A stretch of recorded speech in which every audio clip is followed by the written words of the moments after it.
Crawford to center field, not deep. Sprinting in Springer, and Bichette and Springer collide. The ball falls, and everybody's going to score. The Mariners have tied the game, and now Bichette and Springer are laid out in the outfield. Heartbreaking, devastating, unbelievable. Blue Jays fans trying to put together what happened at the Rogers Center on Saturday. The Blue Jays were up 8-1 in Game 2 of their wild card series against Seattle, but it ended with Seattle sweeping the series, celebrating on the Blue Jays field, winning 10-9 and ending the Blue Jays season. The worst choke job I've ever seen. Was it a very Toronto sports thing? Good Lord, did it suck. When they were up 8-1, did you feel like this was going to be the Jays game? No, I knew it was still a ball game at that point. You know, being from Toronto, you never know, right? If the city of Toronto They're so fucking smart, how come they lose so goddamn always? Oh, come on, you had to see it coming. Let's be realistic here. You know what, though? I don't have any sympathy for a bunch of multimillionaires losing a baseball game. Yeah. Anyway, Ego and Vice, episode 90-something. You've got a real attitude problem, McFly. You're a slacker. Born and raised in South Bay, lower class punk ass, I was Northwood grade. I had it made. Spent my nights drinking with my mates. Just a short bus ride up to PA. Red River Red. Then I hit the wall and I knew I had to bounce. They still say that 19 years ago. Hell, I got the hell out. From time to time you may see me hanging around. Now I feel like a stranger in this town. Crocs and rolls is where I learned to play. Westwood Tavern's where I learned to. Hey, how's it going? This is Mike. This is Ego and Vice, episode 93. Hope everybody's well. I'm doing good. Normally around this time, start of the podcast, I will do my little Jay Leno monologue. Take the time for myself, but I don't have much to say. Things are the same. I'm good, happy, am healthy, and I'm busy. I have a guest on the podcast today. His name is Josh Hauta. He is in a band called Trash Ambulance out of Red Deer, Alberta. They are currently on the label based out of Montreal, Thousand Island Records. Same label as our good friends of the podcast, the Fly Downs, and many other great punk and rock acts. You should check it out. But let's dive right into it. I'm going to play a song off of Trash Ambulance's new record. The record is called Future Considerations. This song is called Blip on the Radar. After this, we'll come back with the man, the myth, the legend, Mr. Josh Hauta of Trash Ambulance. This is Ego and Vice, episode 93.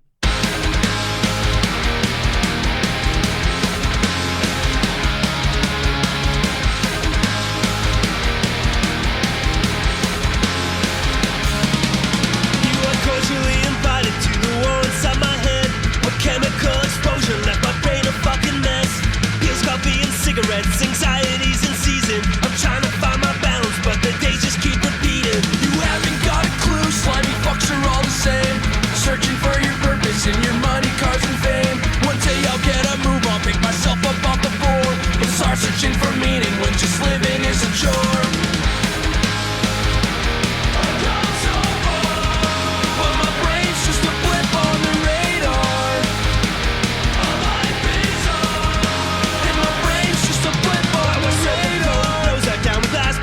Tic-tacs. My clothes are always dirty and my socks are always mismatched. I haven't slept a wink in what feels like a lifetime. Three doctors in the bathroom sending capsules down a pipeline. Each day when I wake up, all I hope for is a break. But the world is laughing at me while they point out my mistakes. I'm combating the storm even though my ship's capsizing. These pills that I'm digesting keep my mind locked in confinement. I'm running out of track, but I have to keep my pace, 'cause there ain't no turning back when you're always in last place.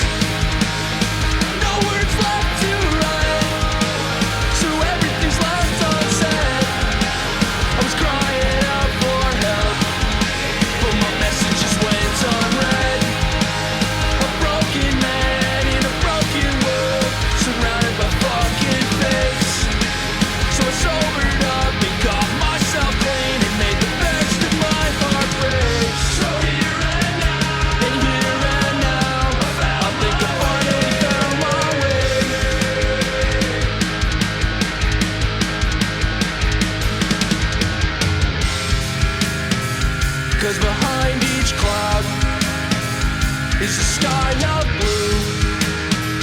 And this punk rock sound is what gets me through.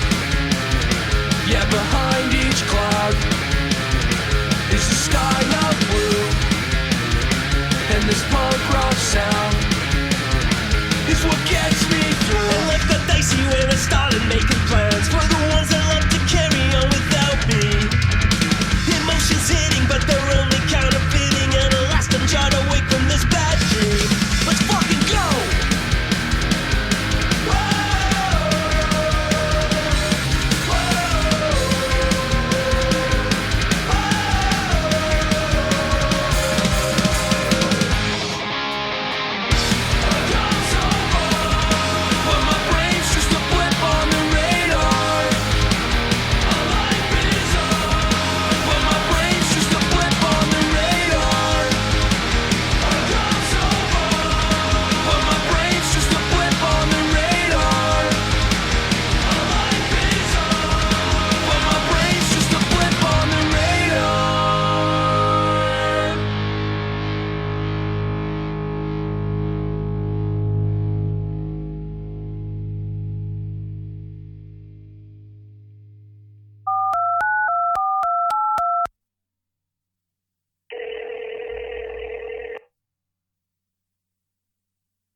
Hello.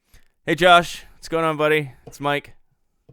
Hey, Mike. How you doing, man? Oh, getting by up here in the northeastern. How's things up in Red Deer, bud? Red Deer's okay. It's a little chilly today. Uh-oh. It was brisk for an early autumn day, but you know what? It's supposed to be nice till the end of the month, but we'll see how it plays out. As far as maybe I'm not up to date on my Canadian geography, but like when you think of like Calgary, Alberta, are you north of Calgary? Yeah, we're about an hour north of Calgary, down the Queen Elizabeth II Highway. Oh, The QE2 as we call it in these parts. Oh, very good. We have the Queensway that goes right through our fair city of Ottawa, and it was closed down for probably about 5 days because they were changing one of the overpass bridges. Fucking chaos in the city. Just chaos. People can't handle it. They can't handle it. The problem with Ottawa is that the infrastructure has never changed and people just keep moving in. You know what I mean? How many people live there? Is there like 1 million people there? Oh, yeah. Yeah, it's spread out with all the boroughs, if you will. Like, we have our east and west, like, little, what are they called? Like, regions, neighborhoods? I don't know. And, what? I'm just gonna say for reasons that are probably strange to most people, I actually root for your hockey team. Oh. So I follow a lot of Ottawa people, and I always hear them talking about, I want to build some arena in, what is it, Lansdowne or something. Yeah, like that? yeah. No, LeBreton. LeBreton. Yeah, no, they have that's the Lansdowne is where the red and blackers. The Red Blacks play. Yeah. Confused on Orville Red and Blackers. Is that what they are? Are you a fan of the Red Blacks too, or just the Senators? No, I like the Sens, but I grew up in Saskatchewan, so if I'm watching that kind of football, I gotta go for the Rough Riders. Incidentally, the Ottawa used to have a team called the Rough Riders. The Rough Riders, right? Yeah. There used to be the Rough Riders versus the Rough Riders. We're very creative up here in Canada. Yeah, how did that happen? And like, didn't they? I guess like was there an expansion and they just said, we'll just bring another team? I don't even know. I think so. I think there was like the Western League, and I think the Ottawa team actually had a space, so they were the Rough Riders, and we were the Rough Riders.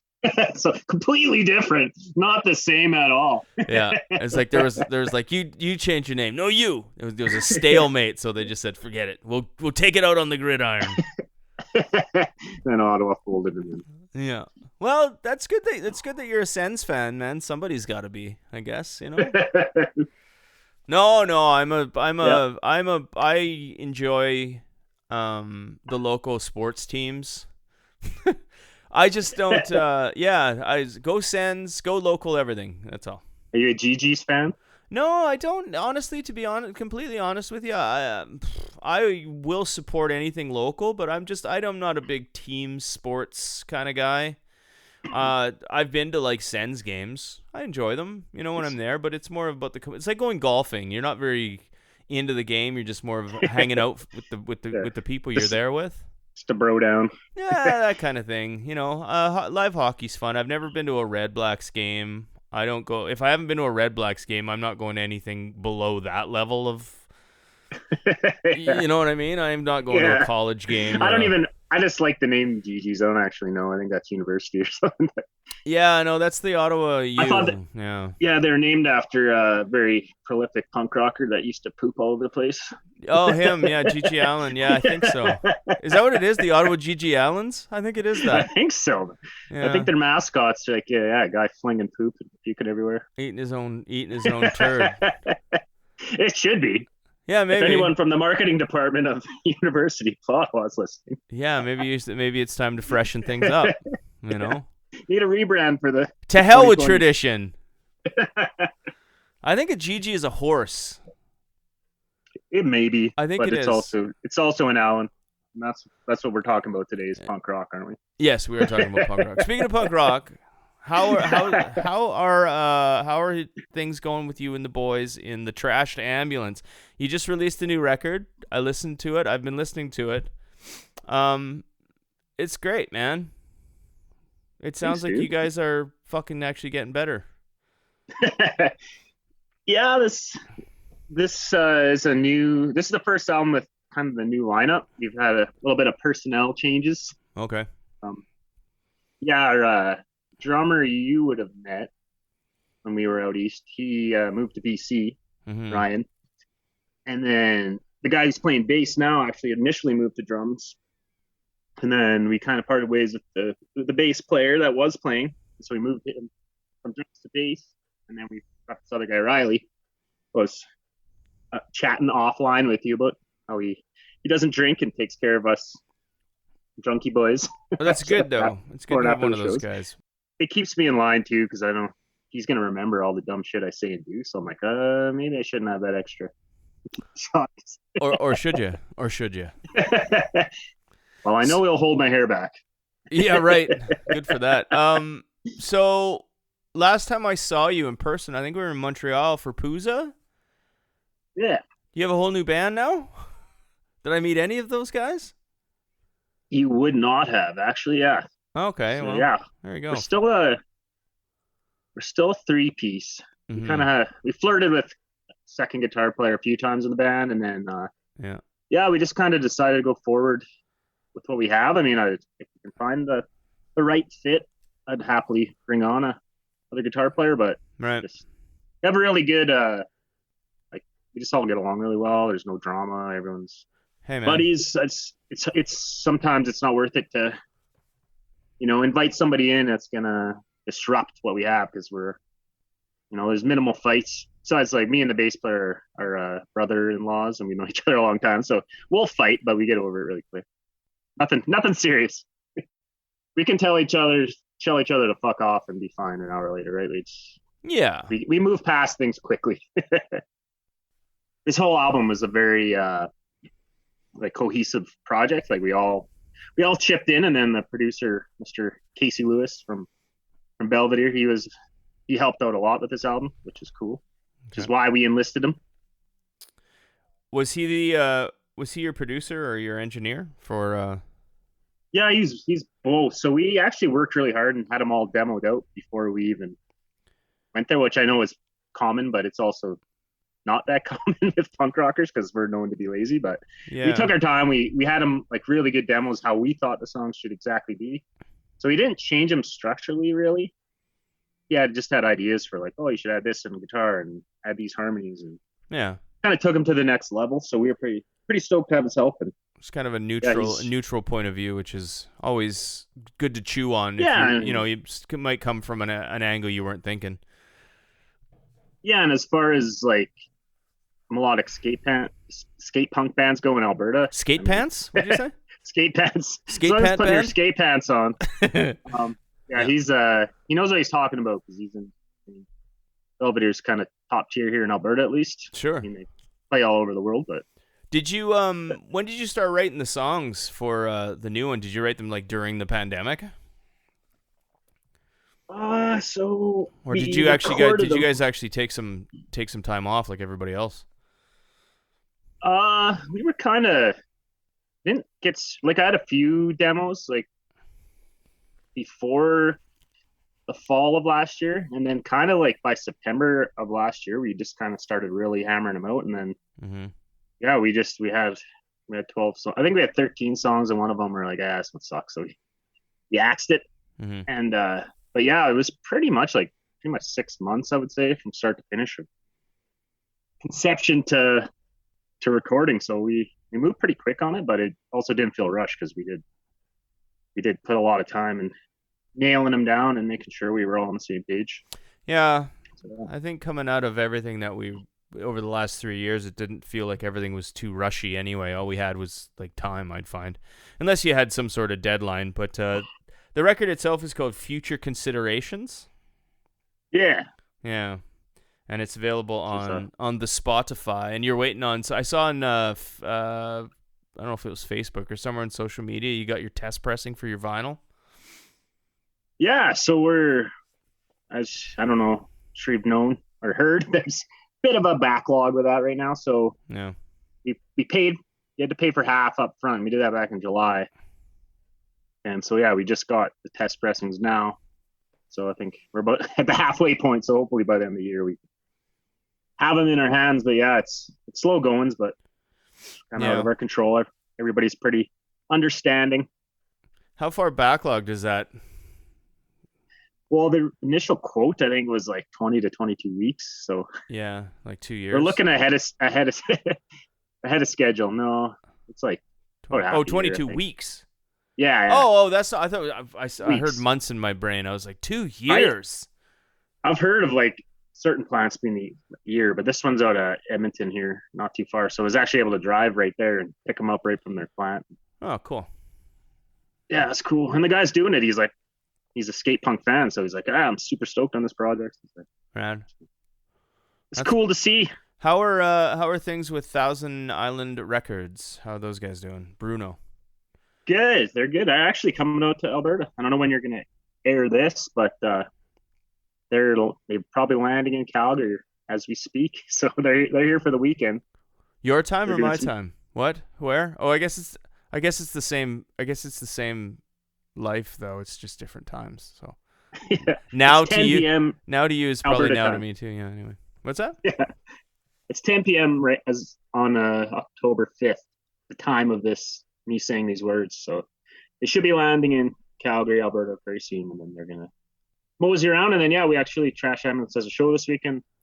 We specifically made it all ages, so because they're bringing their kids, so they're gonna come out. Actually, getting a really good response, considering I'm not a young man anymore. So I was like, well, why would I want to do an all ages show? I'm just some old dude, right? But we've done a few this year. But all ages shows are freaking awesome, man. Like, yeah, absolutely. I got nothing against the kids don't spend their money on beer, so they want to buy your merch. They're stoked, and they go start their own bands and keep this depressing cycle of punk rock. Don't do it, kids. Don't do it, Nate. I want to be an old skate panter like that guy. Yeah, gonna put my skate pants on till I'm 36 years old, like Josh. I want to play skate pant rock, skate pant music. It's gonna be my next hit single. That's cool. Put my skate pants on. She should write a song. Did you ever see the Saturday Night Live with Space Pants? Short pants. Space Pants. Well, they're gonna say that fucking what's his nuts, Jimmy Fallon with his. Oh, that's tight pants, not skate or short pants. Oh, I don't know. I was thinking of Dinklage there on Saturday Night Live with Space Pants. You ever seen that? I didn't see it. Oh, just go on YouTube and look up Space Pants. It's classic. It's great. Like Tyrion Lannister. Who? You say Peter Dinklage? Peter Dinklage, yeah. Yeah, like dude from Game of Thrones. Oh, I've never watched that show. What? I tried to watch the first episode like twice, and I was like, I have no fucking idea what's going on or what they're talking about. And I was like, I was checking like the audio. I was like, is this on the wrong language? Like, so I gave up. Yeah. To be fair, after every episode, even like I'm watching House of the Dragons now. Okay. The Dragon. I go on Wikipedia after and like read because there's usually name dropping guys, and you're just like, who the hell is this? And you're like, oh, okay. But yeah, it's an expansive world. There's no doubt about it. And I didn't read the books. Because who's got the time? Yeah, I've never really been into that kind of thing. Like, I know there's like a new Lord of the Rings series out, and I've never seen the Lord of the Rings movies either. Like, I tried to watch the first one, and I got about like an hour in, and I was just like, I can't do this. I can't do it. That's funny. I hadn't seen them either. Yeah. And then me and my wife, who was my girlfriend at the time, were like, let's watch them. Let's have a marathon. So I went and bought them on Blu-ray or whatever. Uh-huh. They were the extended versions, so they're like frickin' 4 hours long, and they were actually split up into discs, like 2 discs each movie. So we finished the first. we finished the first disc, and my wife's like, "Oh, thank God that's over." And I'm like, "That's only disc 1 of the first movie." She's like, "I'm out." I'm like, oh yeah, she bailed. I enjoyed them, but not. I was always more. I preferred Star Wars to. Yeah, Lord of the Rings. I'll take sci-fi over fantasy. Pretty quickly. However, I like I said, I only watched like an hour of the Lord of the Rings trilogy, but I did watch the Hobbit trilogy, and I liked that because it just moved faster and it made more sense, and it was kind of, I don't know, whatever, who cares? Fair enough. I didn't watch the Hobbit. Oh, I heard bad things about it, but maybe that was just people that liked Lord of the Rings were. Maybe that's why I liked it, because it was so not Lord of the Rings, and all the Lord of the Rings people were like, that sucked. What a fucking bastardization of the. Anyway, I was just like, yeah, this is great. What a great little elfy adventure. I was like, look at this little elf. He's just. No, I don't fucking care. Anyway, I don't know enough about it to get into an in-depth conversation, but right. But I respect it. Yes, me too. Absolutely. A lot of good people worked on that project, and they fed their families, so very good for them. A lot of good New Zealandians. Is that where it was filmed? It wasn't. I think Peter Jackson or whoever does those movies, he's a New Zealand guy. Isn't everything in Hollywood filmed in like Vancouver nowadays? Yeah. Actually, Red Deer. Oh yeah. No. Nice. Although there has been some stuff in Alberta. Oh. I think they did the new Ghostbusters was like in Drumheller and stuff. Oh yeah. Some in Calgary. Was that close to you? It's like 2 hours. I would have. Little jaunt. I would have drove to that set. I saw that movie in the theaters. It was great. I was so excited. I haven't seen it. There's for a while there was like the hashtag like Paul Rudd sightings. People are just so stoked that Paul Rudd was in our little province. So. I'd like to meet Paul Rudd. I bet you he'd be a really nice guy. I can't say anything bad about Paul Rudd. I'm just jealous that he looks younger than me and he's like 20 years older than me. Yeah. So you think you think you're better than me? So you were the host of Punk Normal Podcast. What's going on with that? Yeah, so that was one I did for to do the math another day. So let's say 3 or so years. Mm-hmm. Kind of had a couple different formats. Yeah, it was really good during COVID when I wasn't doing anything else. I was able to, I think I was doing 2 a month or something like that. Yeah, that was a good podcast. You had a lot of big names on that one. Yeah, I was lucky. I had Cynthia from Thousand Island / Punk and Normal who's helped me book guests, and then Melanie K from Fat Records and stuff and Stomp other things. She was able to line up lots of cool guests as well. Honestly, it's just a time thing. Like I had a kid a year and a half ago, kind of world opened up a bit. Mm-hmm. Had other thing, work got busier, and then was kind of being more serious with the band and stuff, and I just ran out of time. I just had a lot of shit on my plate, and I was wondering why I was, up till 2 a.m. every day working on shit. And I'm like, I just gotta focus on a couple things rather than all the things. So yeah. And there's just, I don't know. At the time I don't know if there still is, but there's a lot of punk like podcasts coming out, and I don't know. I wasn't getting the listenership that I felt was worth the hours and hours. Well, you know how it is doing it. Put a lot of time into it, and maybe it wasn't that bad. It was just a few hundred people I would get every couple weeks type of deal. Yeah. But I just felt it was awesome. I enjoyed it. I actually made a lot of, that's how I know I might have met you by going on this podcast first, and then you came on mine later, but or maybe it's the other way around. I can't remember, but I can't remember either. But yeah, like I've met like people that I consider friends now just by interviewing them, and then end up meeting them in person or some of them I've never met in person, but we just stayed in touch. And yeah, it's amazing how a 45-minute conversation is a good icebreaker before you meet the person. Yeah, for sure.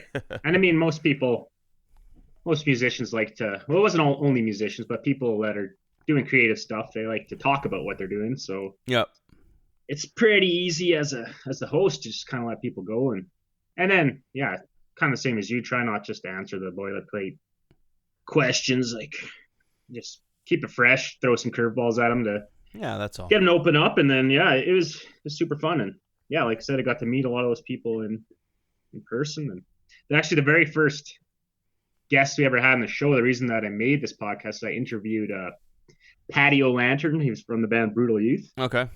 And then just last month, I got to, like, Trash Ambulance got to open a show, and Brutal Youth was playing with Ignite and Good Riddance. So nice. Went up to him. I actually interviewed him later down the line. Did he remember? And I was just, yeah, I don't know if he remembered the first time. I didn't really talk about that. But the last time, it was kind of funny because I was supposed to interview him, and then he kind of went radio silence on me, and I was like, ghosted you. What's going on here? Punk rock. And then ghost.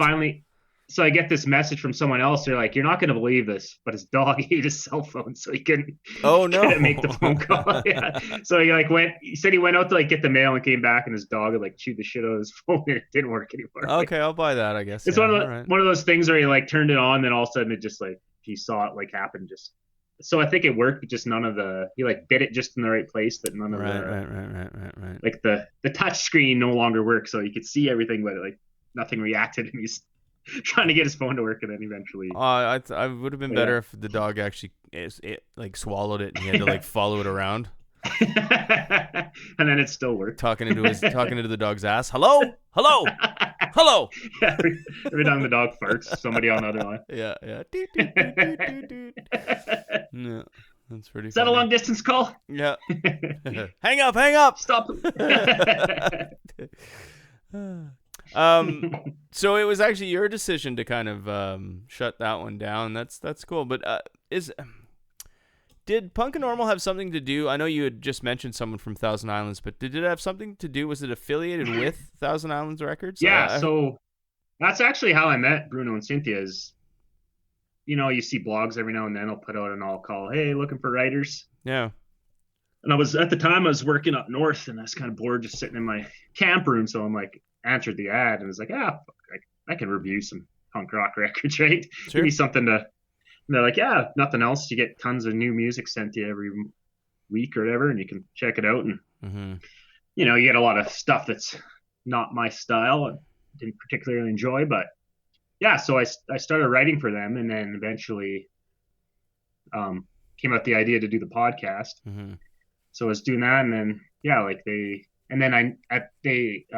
had his Thousand Islands records that he started with Down Memory Lanes guys. I don't know if you know that band from Montreal. And at the time, they were just doing Quebec bands. And I happened to have a new EP out from Trash. And I was like, "Hey, man, you got a record label? You want to help us with this?" And he's like, "Well, I'm not really looking to expand, but I'll check it out." And he liked it. And then, yeah, fast forward, now he's got freaking bands from everywhere. Put out 10-Foot Pole, freaking Belvedere, all these bands that I don't feel that I'm anywhere near. So we really wanted to up the ante on our latest album. Like, all right, enough basement recordings. Let's nothing against all the other albums. They're all part of our journey, but we really spent some money on this one and right. Try to do them proud, even though they've been 100% supportive the whole time. But yeah, no, that's awesome, man. But yeah, there is a connection between the two. So what are you guys going to do now? Or now that everything's back in full swing, records out, well, the record's finished, you're going to have vinyl soon, you're going to have all kinds of merch. You guys going to tour? You said, we were talking earlier in the week, you said that you might be coming up east. We'd like to. There's nothing solidified yet, but I don't know, maybe I'll talk to them here when they come this weekend, see if they have any bright ideas. Obviously, it's easier when you have, like, Cynthia helped us with our last tour out there. Like, she booked it all for us. So obviously it's nice to have somebody who's from out there help you out. Yeah. But yeah, nothing imminent there, but we definitely like to.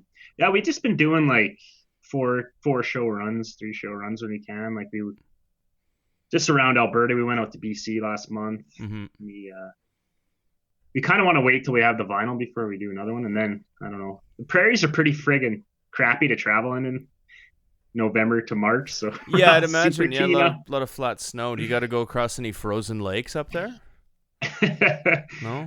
Not really, but ice road punkers. Hopefully not. Okay. Depending, we have been asked to go play Fort Mac, but I don't know. That's a long jaunt. We might do it. We'll see. How were the shows back at her? Everyone excited to hear music again, or? Yeah, well, there's almost like a bottleneck of things to do because things that were canceled and postponed for years are now there. There's a lot of competition. Like when we played that show I mentioned the other day that we did with Good Riddance and stuff. Yep. That same night, just down the road in Edmonton, there was a day 2 of an awesome festival.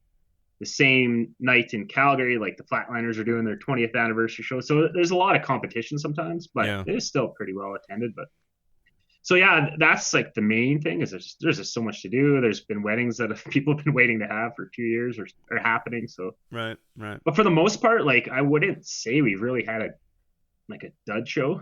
I mean, I'm not saying we're selling out every venue we go to, but that wasn't really my point. It was just like, is everyone had a good time, more or less? Yeah, 100%. We're trying not to just play the same shows either. We're going to new places. Like we played Banff, Alberta, which is beautiful place. We're gonna play like weird towns and stuff. We're just been, people offer shows and we weigh the pros and cons and then decide if we want to do it. But what's your local scene like there in Red Deer? As far as like skate punk like we do, there's not a lot that I'm aware of. I think they would have found us by now, but like our drummer is the typical drummer in the punk and hardcore scene. He's in like 10 bands. He's in 4 including us, I believe, and then 1 that he says he's in, but they don't do a lot. But so one of his is kind of, well, he calls it hardcore, but it's a lot more aggressive, as in like the gutturals and stuff than the hardcore that I think of. Like I think of like Minor Threat type stuff as for hardcore, but there's a pretty good scene for that. Mm-hmm. Maybe it's just because it's a little bit younger. Like I mean, when you get older, you got to beg your friends to come out, then they got to get a babysitter, or else they're just old. Well, we're at that chunk of age, right, where it's just like, it's like 10 years from now, it's going to be easier to fucking get your friends out than it is right now because everyone has everyone has toddlers and shit. Yeah. 10 years ago, that's what all ages show. Yeah, 10 years ago, it was easy to hang out with all your buds. This chunk of life, it's like everyone's got fucking more important responsibilities. I figured 10 years from now, it'll be like it was 10 years ago. What do you mean your daughter's got her bat mitzvah this weekend? Who cares? Come to the punk show. Come to the. She'll have another one. Come to the punk show. Well, then there's a guy like me who isn't married and has no kids, who still thinks it is 10 years ago, and it's just like, where the fuck? So I spend most of the time by myself. That's the alternative, I guess. It's hilarious. So the show we're doing this weekend is like my band, Trash Islands, and then other band with some guys who are a little bit older than me. Mm-hmm. And then it's also some guys that we know is Son's band. They're like 16-year-olds. And so the guy that I know put on Facebook, he's like, hey, come see my son's band, and a bunch of old guys who don't know when to quit. Oh no. I was like, oh, he's got us there. Nice. That's cool. What else are we gonna do? It's like generations, eh? It's like tiers of punk rock. Like, because this will be the 3rd all ages show we ended up doing. Yeah. Just how it worked out, and like they're awesome, man. And I didn't just think the kids wouldn't like punk, but they're liking it, man. They're loving thrashing it. Parents give them money to buy fucking records and T-shirts, so. And then. Well, not even like. I mean, yeah, that's good as a band to make money like that, but at the same time, like it's just cool seeing like. Because I remember I've been talking about this a lot. Like when you're younger, you have those first few shows you went to when you're just a kid, and you're like, holy shit! Like it might have just been a local legend band that never did anything, but you're like, holy cow! Like this is fucking awesome. Like, changed your life. Yeah, you listen to the CD or the tape you bought over and over again, and you're like, this is the best band I've ever heard. Yeah. Put their stickers on everything. So if we have a chance to like, and I know we have, because younger people have approached us and been like, you guys are awesome. Like now I'm going to go start a band, and Yeah. I thought that was pretty cool. It's like, it's giving back. It's like going full circle from when you were a little kid, and it's there's nothing like when you were younger discovering music too. Like I can't discover music the same way like now that I'm older. Like remember when you were a kid and you heard your first couple of punk bands and you were just like, wow, you were just like, it was like direction guide. 100%. Like all of a sudden it just changed your direction and you're like, this is where I'm going now. It's just like, and if that's what it's crazy, man. It's amazing that I never really looked at it like that. It's like a double-edged sword now because music's so accessible. Yeah, that's great. Because I grew up in like a small town in the woods in Saskatchewan. There was no record stores there, so we'd either have to drive to Saskatoon or whatever, and then I'd have to go to HMV, spend all the money that I had on a $25 CD, and then if it sucked, you're like, fuck. You try so hard to like it, but now, there's just so much music that it's like, it's hard to, we're inundated almost. Like, it's a weird catch-22. It's like, yeah, here's all this amazing music, but there's just so much of it that you find yourself listening to the same shit a lot of the times because you're like, I don't know where to begin. It's great. Well, it's true. It's like it's like flipping through channels. You can't decide on anything because it's too much. You know what I mean? Like just have to have something like Spotify where it's like, I have every song ever recorded at my fingertips. It's like, what do I feel like listening to? I'll just go to this wrestling podcast instead. Like Bad Religion, No Control for the 8 billionth time. Yeah, right. In the end, that's where you end up. I remember when I was, I don't know, like 15 years ago, I was at work with these guys and they'd always listen to this radio station in town. It's called Shea, and it plays all the classic rock hits like Hotel California and shit. And I'd be like, this stuff fucking sucks. Why do you listen to this crap? And they're like, this is the good stuff. The new music sucks. And I'd be like, no, music's awesome. And now, all these years later, I'm the one who's just listening to the shit I was listening to 15 years ago, and the shit I listen to here on the like Spotify, the like new release. I'm like, what is this crap? Like this isn't music. Anyway, yeah, it's hard to because you'll catch yourself being that old man yelling at the cloud, right? And you're like, for fuck's sakes, why am I fuck? You kids today don't know what. Yeah, but it's funny because music's so subjective, right? Like yeah. You can show me an album and like, this is my favorite album of all time. I'd be like, what is this?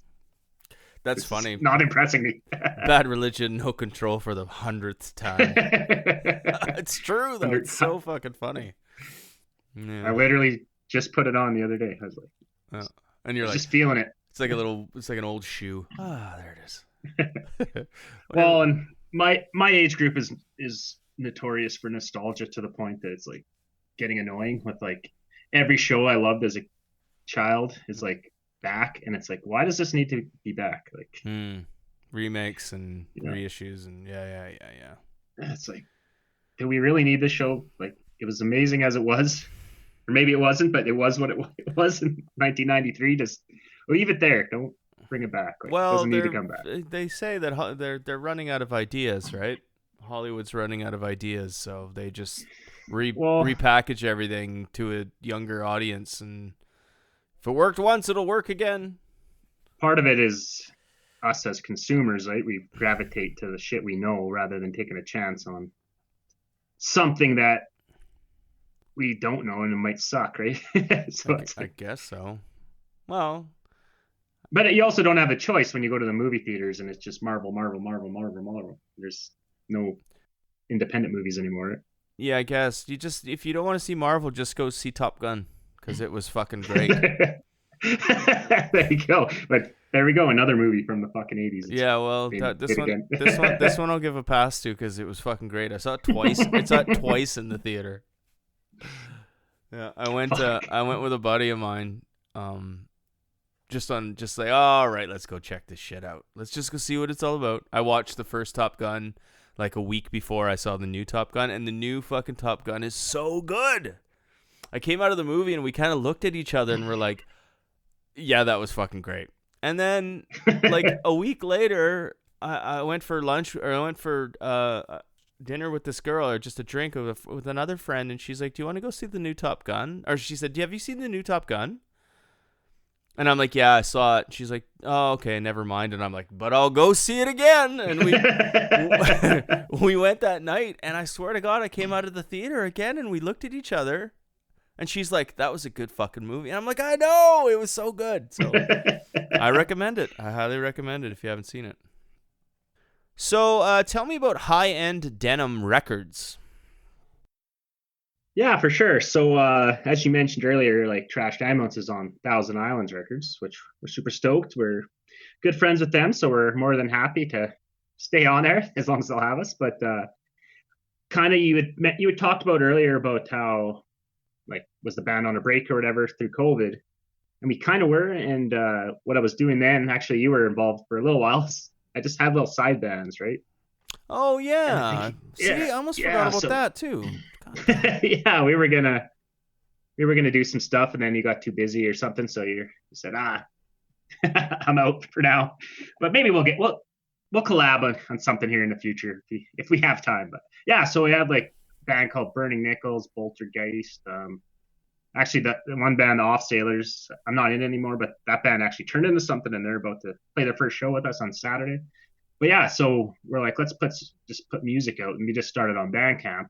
And we're like, oh, let's call it a label. So it was Highend Denim Records is what we went with, because I can't remember. I think we were gonna have a band called that one time, and it didn't work. So I'm like, oh, let's use that name. It's memorable. So yeah, then we just decided, well, let's pay to put it on Spotify, all the streaming services. Sure. And then we just kept making these side projects, and then we're just, I guess you should say it was me and Ozone. That's the bass player in Trash now. And the more bands you add, the more you have to pay on DistroKid, what we were using. So we're like, oh, I guess we'll keep signing bands or whatever. And then we just actually got some good feedback on it and got good plays and stuff on some of our side bands that had no business getting any plays at all. That's awesome. And then like some local bands started hitting us up like, oh, we like what you're doing. You want to help us with theirs? Like, well, we don't have deep pockets. Like, we're not going to pay for your vinyl or recording. Like, no, it's pretty much like a PR firm, like helping people get the word out and yeah stuff like that. And then we will buy some. And then we're also, what we've been doing is we've been working with labels from overseas. Oh, cool. And buying a bunch of stuff, like taking a chunk of their vinyl, bringing it over here. They'll consider us co-label or whatever.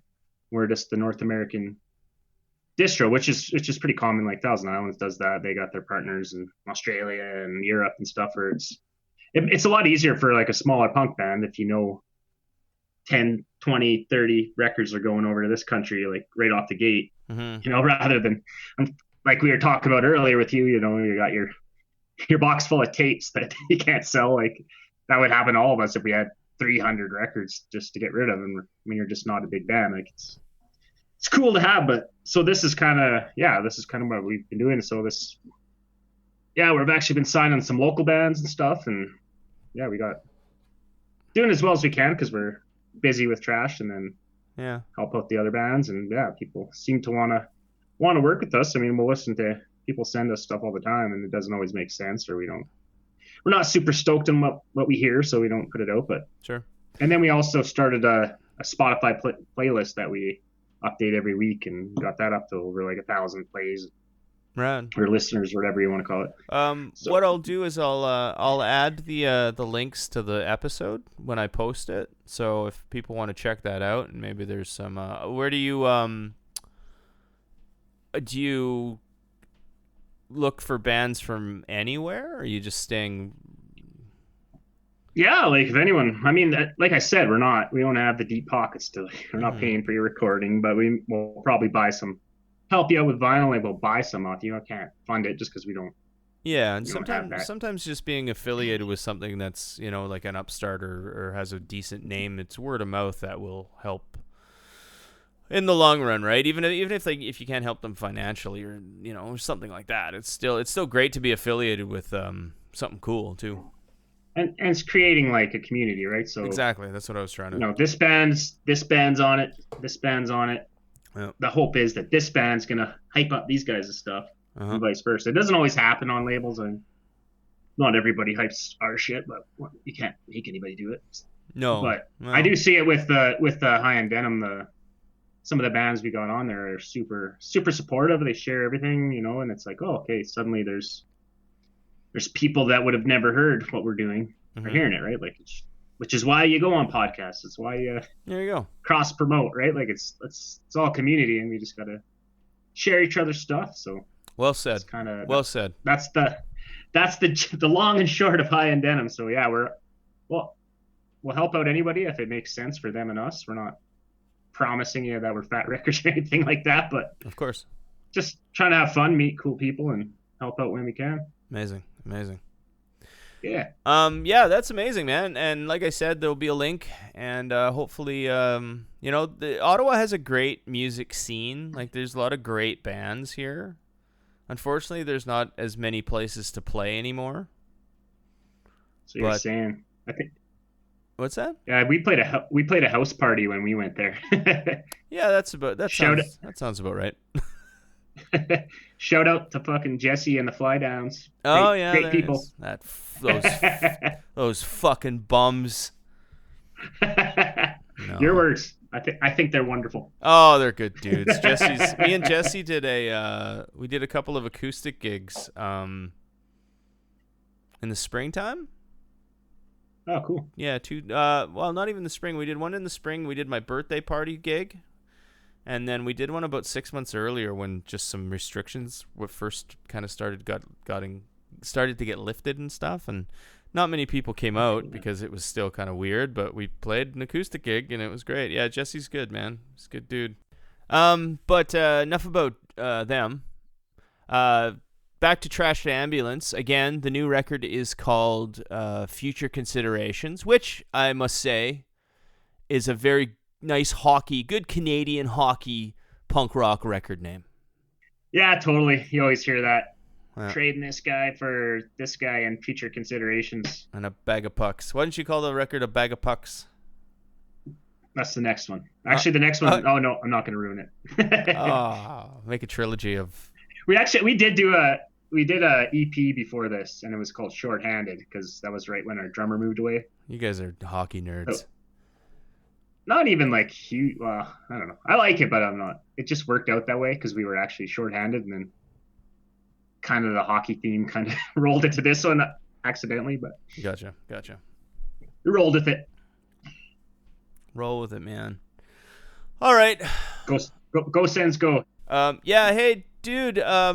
There's a time difference between us, so I'm probably gonna have to let you go because I'm fucking tired, and it's almost midnight in Ottawa. You seem fresh as a daisy. I'm struggling to fucking form sentences, so it's probably not the best way to podcast. Fair enough, man. Get your beauty sleep. Well, yeah. I can't get much prettier, but... All right, Josh, wish you nothing but the best. I'll keep in touch. And I hope you guys come down so we can play a show together maybe, or something. Do something. Go for a zero beer. Yeah, I hope the Riptides come out west sometime so I can check you guys out. I remember seeing you at Pooza and it was awesome. So yeah, man, I'd love to see that again. I'll keep you posted on what's going on with that because that's going to be there's a lot going on. That's exciting news, man. Well, I really appreciate you having me on, man. Thanks very much. Man, pleasure's mine as always. And like I said, take care. Say hello to the new guys for me since they don't know who I am. Tell them I'm thinking about them. They know now. Yeah, and we'll talk real soon, man. Sounds good, buddy. All right. Get your beauty rest in. My booty rest? My booty rest and my skate pants? There you go. I'm full of them today. All right. See you, buddy. Yeah, take care.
shining, I don't need another reason to be screwed. I'm never in the mood, and it's getting harder to hide this insurmountable divide. Can I ignore and defy? This man is by my side, and as I'm blinding my mind's eye, the future ain't looking so bright, but it won't be glorified. This man is by my side. I'm disposing of my mindfulness, but I don't wanna face the music while I'm under duress. And now the meter's running on the people that are shunning. I don't need another reason to be screwed. I'm never in the mood, and it's getting harder to hide this insurmountable divide.